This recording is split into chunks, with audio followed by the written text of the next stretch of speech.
ఇందాక వర్షం పడింది, వెదర్ కూల్ గా ఉందనేసి వేడి వేడి పకోడీలు చేస్తున్నాను పిల్లల కోసం. చూసేద్దాం ప్రాసెస్.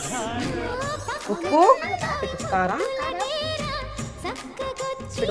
వాము,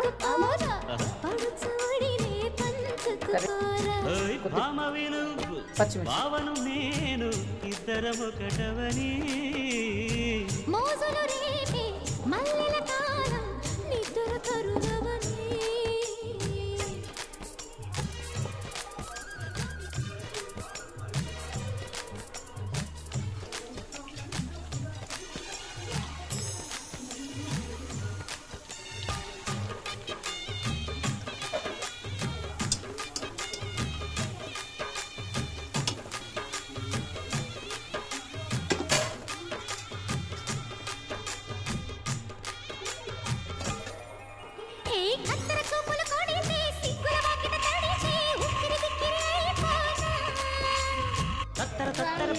బాగుందా?